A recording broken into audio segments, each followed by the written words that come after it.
Hi. This story happened to me in 2015. I had just graduated high school and was getting ready to leave for college. But before that, I still had a little time to relax. It was my last week at my parents' house. I grew up there, and I loved that house. I didn't even know how I would handle living in a dorm. Actually, I didn't know back then. That house doesn't even exist anymore. And I might not be here either, because that day I felt the most terrifying emotion of my life. The feeling of helplessness and fear. It happened on a day when my parents went to visit some friends. They invited me to come along, but I said no. I decided to stay home, order some pizza, and spend the whole day watching YouTube videos. I helped my parents load the car, and they left. I went back inside and realized I had forgotten to close the garage. I sat down on the couch and turned on the TV. I ordered 2 pizzas and waited for the delivery guy. Then I finally remembered I had forgotten to shut the door to the garage. I decided to wait for the delivery, grab my pizza, and then go close the garage from the inside. About 5 minutes later, I heard a sound outside the house. I was surprised. Had they really brought my pizza that fast? I went to the front door and opened it, but no one was there. Weird. I glanced over at the garage. It was closed. I didn't remember closing it. Maybe my dad took the remote with him and shut it remotely. I sat back on the couch and kept watching videos. 15 minutes later, the delivery finally arrived, and I happily started eating. I stuffed myself so much that I couldn't even sit up straight anymore. I lay down on the couch and fell asleep. My body had just taken in way too many calories in one sitting. I slept all the way into the evening and woke up to a loud sound. I jumped up from the couch, completely disoriented, not even sure where I was. Once I gathered my thoughts, I realized that while I was asleep, YouTube videos had just kept auto-playing. I turned off the TV and decided to go for a walk. I changed clothes and went to the front door. That's when I noticed the door to the garage, the one inside the house, was slightly open. I didn't really think much of it. I walked out and headed for a stroll around our small neighborhood. We lived in a cozy area with a little park nearby. 2 hours later, I came home. I remember the sunset that day was really beautiful. When I walked into the house, the first thing I noticed was that the lights in the living room were off. I always left them on. I don't like walking into a dark house. I always need at least the hallway light on. That made me feel a bit uneasy, and I started to feel uncomfortable. I walked into the living room and sat down on the couch. The TV was on, but the internet wasn't working. That was strange. I didn't remember the internet ever going out, not even once. I walked up to the TV. The internet cable had been pulled out of the socket. At that moment, I wasn't thinking that someone was in the house. I tried to explain it logically. I couldn't plug the cable back in. It was damaged. I decided to call a technician, but the landline didn't work either. What was going on? Who was here? I grabbed a bottle from the table and slowly walked toward the stairs. Silence. Could someone have broken in while I was gone? I carefully went upstairs and opened the bedroom door. No one was inside. My room was empty too. What was that noise then? I calmed down, went back downstairs, checked all the windows and the second exit. Everything was locked. There was definitely no one there. I was sure of it. But then I looked at the door to the garage and a thought flashed through my mind. What if someone had gotten in? I slowly walked up to the door, opened it, and turned on the light. No one was inside, and I calmly went back to the living room. I didn't feel like reading, but I had nothing else to do. I had an iPhone 5, and I didn't like watching videos on its small screen. I read about 20 pages by the light of a desk lamp, and suddenly felt very sleepy. I don't even remember what time I fell asleep, but I do remember what time I woke up. At 3 a.m., something fell in the garage. I woke up and looked at the clock. I was still groggy because I wanted to sleep more. Then I heard the noise again. I went up to the door and pressed my ear against it. Footsteps. Someone was walking around in our garage. I stepped back and didn't know what to do. My phone was on the table, and the first thing that came to mind was to call 911. I walked over, grabbed the phone, and headed toward the stairs. There was a small drawer there that had a pepper spray canister inside. At that moment, my heart stopped as I realized what was happening. I noticed the garage remote lying on the nightstand, which meant my dad hadn't closed the garage. Someone had closed it from the inside. That meant someone had been in the house with me all day, walking around while I slept. It was probably him who pulled the internet cable and broke the phone. What did he want? Chills ran down my spine, and I started to sweat. The first thought that came to my mind was to run outside and go to the neighbors. That's what I intended to do, but just then, the door leading to the garage slowly creaked open. I froze. There was no way I'd make it to the front door in time. I saw a man's hand, and I bolted upstairs. My bedroom door locked with 2 deadbolts. That should slow him down. The cops should be arriving any minute. I just had to hold out. I was terrified and didn't know what to do. Nothing like this had ever happened to me before. I'd never even been in a fight. He was coming upstairs. Damn, where should I stand? By the window to escape quickly, or by the door to get the jump on him? Panic. He was here. I crouched behind my bed on the floor and waited. Every second felt like an eternity. Then, the sound of a police siren. I heard whoever was outside my door suddenly rush down the stairs. The doorbell rang. I was too shocked to come out of my room, but I knew it was the police. I finally got up, opened the door, and told them everything. The 2 officers exchanged a strange look. They drew their weapons and began searching the house. They headed straight to the garage, since I'd told them that's where the intruder had gone. But there was no one there. The garage door was slightly open. He had slipped out and escaped the same way he came in. One of the officers came up to me and said that several homes in the area had been robbed recently, and there had been casualties. They'd been searching for this man for a week. He was extremely dangerous. I had made the right call by not confronting him. They took me to the police station and let me stay the night. That man could have come back to finish what he started. My parents arrived in the morning. The investigation went on for a long time, but they never found him. We sold the house immediately and never spent another night there.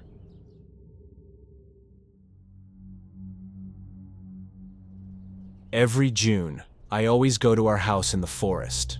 Well, technically, it's not our house, but we rent it every year. Usually we go there as a family, but this time, I went alone. I'm Claire, an artist. I went there so nothing would distract me from my work. I took the things I needed and left by taxi. 2 hours later, I arrived at the house, where the owner was already waiting for me. He happily gave me the keys, and I gave him the money for a week's rent. I walked into the house, and felt the scent of freedom from the city noise and chaos. I always notice that pleasant smell of wood. It's very cozy and secluded here. On the first day, I just relaxed and enjoyed being alone. My canvases and painting tools were supposed to arrive in the morning. My mom was going to send a courier to bring my things. I spent the whole first day sunbathing and listening to music. Sometimes I took a break to read a book and sip my cold mojito. In the evening, I went for a short walk in the forest. A couple of miles away, there's a small lake, and I decided to walk there. The forest was very peaceful, and I mentally prepared myself to start a new painting. When I was heading back home, I noticed the owner's car. Why had he come? It was already getting dark. I walked up to him. Harold said he had come to pick something up from the basement, where he was doing some renovation. He asked me to let him into the house so he could get his tools. No problem. I opened the door and went to the kitchen to make dinner. A few minutes later, Harold came up to me and said he had taken his things. He locked the basement door with a key and asked me not to go down there. He would continue the renovation after I left in a week. I walked him to the door and started cooking. Mac and cheese. I love it. And of course, cherry juice. I sat down at the table and turned on the TV. A news report. I'd rather turn on some music. The day flew by, and I went to bed. I walked to the basement door to turn off the light. What's that noise? A generator. Weird. Why didn't Harold turn it off? Not my business. I just need to go to sleep. The night went well. I got a good rest and woke up at 7 a.m. I went to the fridge to grab the second sandwich, but it was gone. Strange. Did I only bring one? I remember buying a sandwich at the supermarket. Maybe I left it in the taxi? Oh well, I'll just have some coffee. I don't really like eating in the mornings anyway. At 9 a.m., my things were delivered, and I started setting up my studio. An hour later, I finished and was ready to work. But before that, I decided to take a walk in the forest. For a whole hour, I tried to draw inspiration from nature to begin painting. Then I came back to the house and got to work. At first, it was really hard to figure out what I wanted to paint. I sat like that for about an hour, and then I heard a noise. I walked out of the studio and thought I saw something pass by the window, probably just a shadow. My attention was drawn to the basement door. It was old, with peeling paint and stains. I pressed my ear to the door and listened. The generator was still running. What was it powering? I was curious about what was going on down there. I had never gone down before. That's what I'd been looking for. I decided to paint the old basement, the way it looked before the renovation. Or rather, the way I imagined it. That idea gave me so much motivation that I forgot about everything else and just wanted to paint. It was a challenging task. I had to come up with and draw lots of little details and junk. I didn't finish until midnight and hadn't even noticed how time flew. It was time for dinner and bed. I quickly made dinner and sat down at the table. My eyes kept drifting toward that door. I was curious what was really down there and whether I had drawn the layout of the basement correctly. I got up and walked to the door again. The generator noise was gone. No sound at all. Maybe it ran out of gas. I went to bed. I wanted to wake up early and get back to work. I felt like I could create something truly unique and express my emotions through the interior. I don't know why I woke up. Maybe I heard something or felt something. I stared into the dark doorway. I had a strange feeling that someone else was there with me, like someone was watching me. What was that? Sleep paralysis? The feeling was terrifying. I turned on my desk lamp and got out of bed. No one was in the hallway. I went to the living room to get some water, and again, my eyes were drawn to that door. At night, it looked really creepy, or maybe my imagination made it that way. I walked up to the door and heard the generator again. I didn't have the energy to deal with it now, so I went back to bed. In the morning, it was raining outside, and I hadn't slept well. I didn't feel like working, and I didn't know how to find the motivation. I had some coffee and breakfast.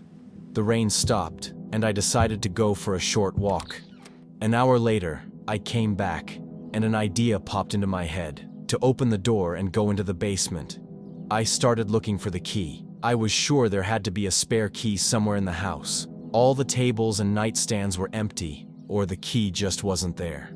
Apparently, I wasn't meant to get into the basement, but I decided to keep painting anyway. That was a mistake.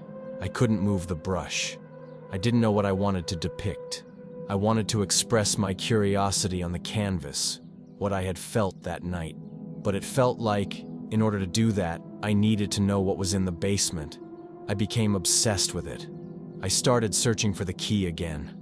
In the evening, I realized that what I was doing wasn't normal, and I decided to take a walk. I chose not to go to the lake this time. I went to the old cemetery instead. That place, more than anything, helps me find motivation. When I got there, I noticed a familiar car. It was Harold's. What was he doing here? I thought he lived in the city. I walked up to the car, but it was empty. Harold wasn't at the cemetery either. Why did he leave his car here, and where did he go? Those were the two most logical questions, but they weren't my concern. I just went home. On the way back, a tree branch fell on me and cut my forehead. When I got home, the first thing I did was go to the large mirror in the living room to check my wound. But I noticed something else. The mirror looked strange. It was thick and had built-in lighting. A mirror with lighting in such an old house. Strange.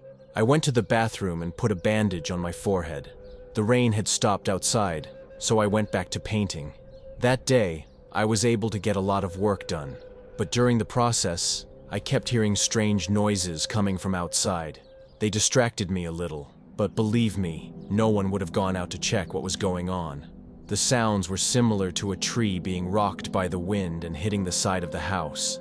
Late in the evening, I finished working and went straight to bed. I had no energy or desire to cook dinner. I slept deeply that night, and nothing could wake me up. I woke up at 6 a.m. and went to the kitchen to brew some coffee and make breakfast with 2 eggs and bacon. But to my surprise, the eggs were gone from the fridge, and I noticed that there was much less food overall. How could it have run out so fast? I took my mug of coffee and went outside to look for whatever had been making the noises the night before. But instead, I found footprints. Someone had been there recently. The prints were still fresh, pressed into the mud after the rain. Could it have been Harold? But why would he have come here?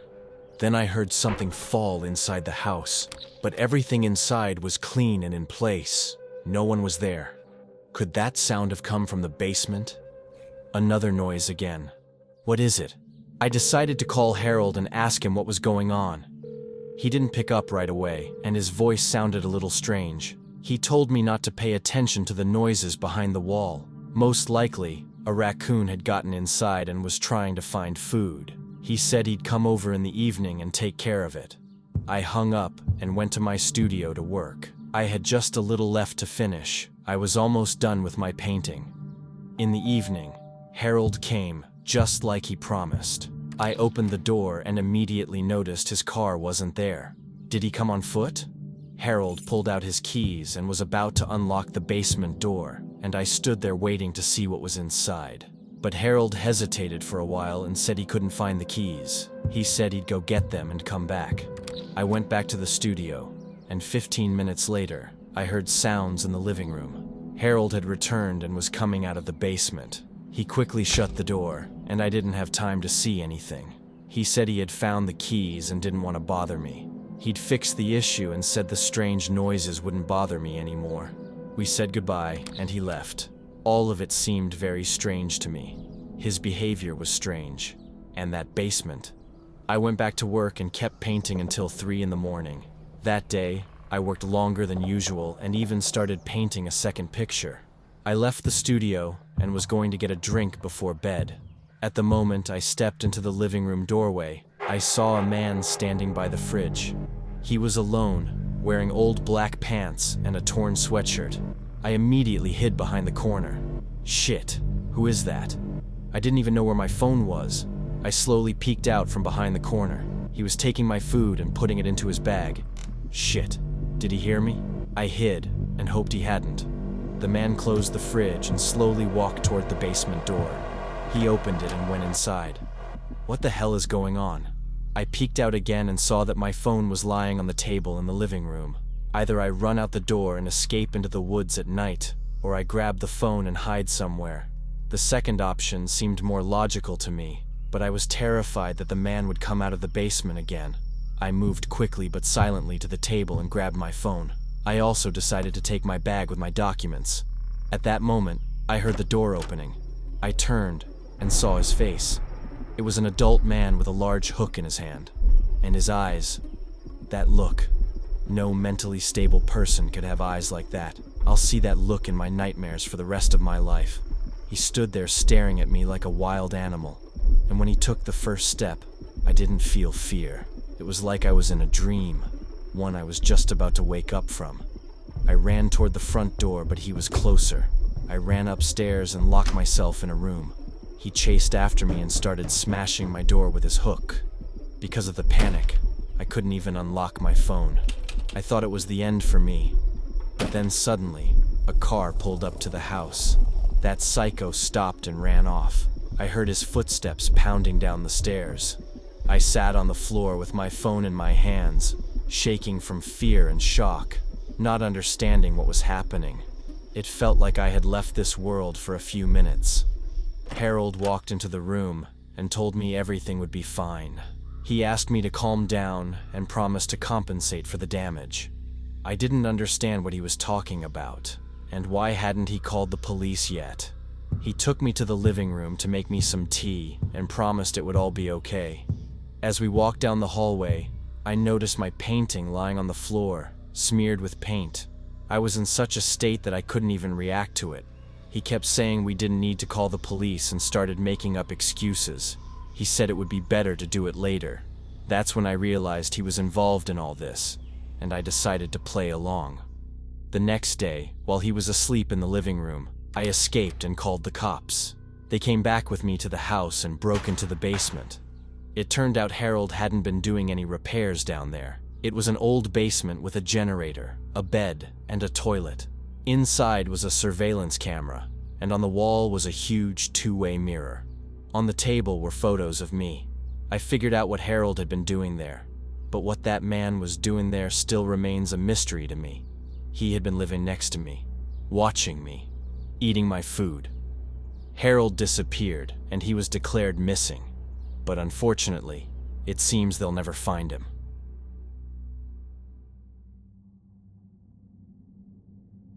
Hi, my name is Sandra, and the day I'm going to tell you about was the day something truly creepy happened to me.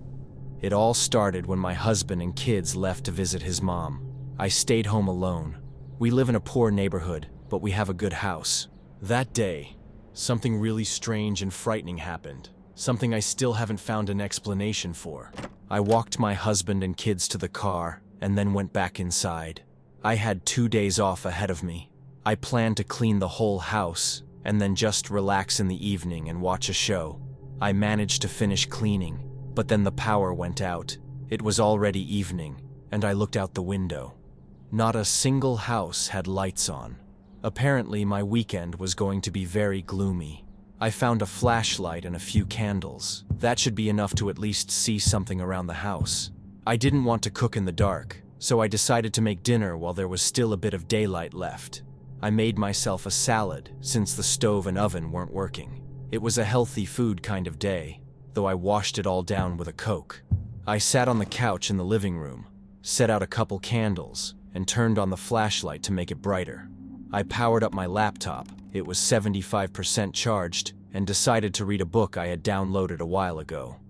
But as soon as I started reading, I noticed how incredibly quiet it had become. For some reason, there were no cars driving by outside, no people on the street either. There weren't any lights in the windows, and it got so quiet you could film a movie about the end of humanity. I stepped outside and looked around. There really wasn't anyone. It was like everyone had just disappeared. I went back into the house and was a bit surprised. The flashlight was off. I tried turning it back on, but it wouldn't work. I decided to grab a candle, but all the candles had gone out too. The windows were closed. I had all sorts of theories running through my head, but in that strange atmosphere of loneliness and darkness, my brain refused to think rationally. I lit the candles again and went to the garage to find some lamps. I distinctly remembered we had an old kerosene lamp. It was very dark in the garage, and in the light of a single candle, it looked really creepy. I had never really thought about how much darkness can change the way things look. I started searching the shelves for the lamp, but I had no idea where it might be. Maybe my husband had thrown it out. I kept searching when suddenly the door slammed shut. I got scared and immediately walked toward the door. It wouldn't open. I don't believe in ghosts, but this was very strange. I kept trying to open the door, but realized I would have to open the garage from the inside and go out to the street. The door lifted upward, and I saw someone's feet. A man. As soon as the door opened halfway, he ran off. What the hell? I stepped outside and looked around, but it was too dark to see anything. Back in the house, I checked the door that led to the garage. It looked like it had just slammed shut on its own. Then I heard footsteps. Was someone inside the house? I felt very uneasy walking through my own home. In that darkness, it felt like a completely different place. I checked the kids' room, the bedroom, and the guest room, but no one was there. Maybe I imagined it. I looked out the window and noticed a light across the street. It looked like a flashlight. Very strange. It was the neighbor's house, and they had gone away for the weekend. I kept staring and saw a silhouette. Someone was walking around inside their house and moving very fast. I kept watching, and suddenly the person stopped and turned toward me. He looked straight at me and turned off the flashlight. I walked toward the sound, trying to figure out what it was. There was a photo on the floor. The frame was broken. There's no way it could have fallen by itself, just like the door couldn't have shut on its own. I heard a creak again. I picked up a vase and slowly walked toward the sound. It was coming from the bedroom. Slowly, very slowly, I approached the room, and damn, I dropped the vase. There was no one in the bedroom. I walked to the front door and looked through the peephole. It was a police officer. I opened the door. He informed me that the power in the neighborhood would be restored in about 30 minutes. He said to be careful in the meantime, because in this kind of area, burglars might be active. I told him I had heard strange noises and thought someone might have broken into my house. Someone was walking around in the house across the street too. I explained the whole situation to him, but the officer said it probably just seemed that way to me. I was sure I wasn't imagining things, but the officer just smiled and told me that in the dark, your mind can play tricks on you. He got in his car and drove off. It felt strange to me. When the power came back on, I checked the whole house, but didn't find any trace of anything. The next day, the neighbors came back, and we found out they had been robbed. Could I have stopped it? Or was I in danger myself? I still think about that night and try to understand what really happened.